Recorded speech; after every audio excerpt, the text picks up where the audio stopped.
एक बार की बात है, बीरबल दरबार में मौजूद नहीं थे। इसी बात का फायदा उठाकर कुछ मंत्रीगण बीरबल के खिलाफ महाराज अकबर के कान भरने लगे। उनमें से एक कहने लगा, महाराज, आप केवल बीरबल को ही हर जिम्मेदारी देते हैं और हर काम में उन्हीं की सलाह ली जाती है। इसका मतलब यह है कि आप हमें अयोग्य समझते हैं। मगर ऐसा नहीं है, हम भी बीरबल जितने ही योग्य हैं। महाराज को बीरबल बहुत प्रिय थे। वह उनके खिलाफ कुछ नहीं सुनना चाहते थे, लेकिन उन्होंने मंत्रीगणों को निराश न करने के लिए एक समाधान निकाला। उन्होंने उनसे कहा, मैं तुम सभी से एक प्रश्न का जवाब चाहता हूं, मगर ध्यान रहे कि अगर तुम लोग इसका जवाब न दे पाए तो तुम सबको फांसी की सजा सुनाई जाएगी। दरबारियों ने झिझक कर महाराज से कहा, ठीक है महाराज, हमें आपकी ये शर्त मंजूर है, लेकिन पहले आप प्रश्न तो पूछिए। महाराज ने कहा, दुनिया की सबसे बड़ी चीज़ क्या है? ये सवाल सुनकर सभी मंत्रीगण एक दूसरे का मुंह ताकने लगे। महाराज ने उनकी ये स्थिति देखकर कहा, याद रहे कि इस प्रश्न का उत्तर सटीक होना चाहिए। मुझे कोई भी अटपटा सा जवाब नहीं चाहिए। इस पर मंत्रीगणों ने राजा से इस प्रश्न का उत्तर देने के लिए कुछ दिनों की मोहलत मांगी। राजा भी इस बात के लिए तैयार हो गए। महल से बाहर निकलकर सभी मंत्रीगण इस प्रश्न का उत्तर ढूंढने लगे। पहले ने कहा कि दुनिया की सबसे बड़ी चीज़ भगवान है, तो दूसरा कहने लगा कि दुनिया की सबसे बड़ी चीज़ भूख है।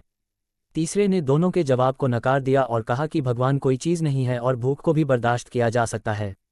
इसलिए राजा के प्रश्न का उत्तर इन दोनों में से कोई नहीं है।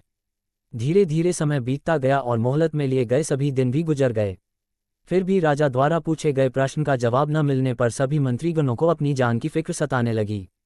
कोई अन्य उपाय न मिलने पर वो सभी बीरबल के पास पहुंचे और उन्हें अपनी पूरी कहानी सुनाई। बीरबल पहले से ही इस बात से परिचित थे। उन्होंने उनसे कहा, मैं तुम्हारी जान बचा सकता हूं, लेकिन तुम्हें वही करना होगा जैसा मैं कहूं। सभी बीरबल की बात पर राजी हो गए। अगले ही दिन बीरबल ने एक पालकी का इंतजाम करवाया। उन्होंने 2 मंत्रीगणों को पालकी उठाने का काम दिया, तीसरे से अपना हुक्का पकड़वाया और चौथे से अपने जूते उठवाए व स्वयं पालकी में बैठ गए। फिर उन सभी को राजा के महल की ओर चलने का इशारा दिया। जब सभी बीरबल को लेकर दरबार में पहुंचे तो महाराज इस मंजर को देखकर हैरान थे। इससे पहले कि वो बीरबल से कुछ पूछते, बीरबल खुद ही राजा से बोले, महाराज, दुनिया की सबसे बड़ी चीज़ गरज होती है।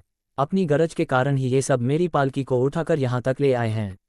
ये सुन महाराज मुस्कुराए बिना न रह सके और सभी मंत्रीगण शर्म के मारे सिर झुकाए खड़े रहे। कहानी से सीख। इस कहानी से हमें ये सीख मिलती है कि हमें कभी भी किसी की योग्यता से जलना नहीं चाहिए, बल्कि उससे सीख लेकर खुद को भी बेहतर बनाने की कोशिश करनी चाहिए।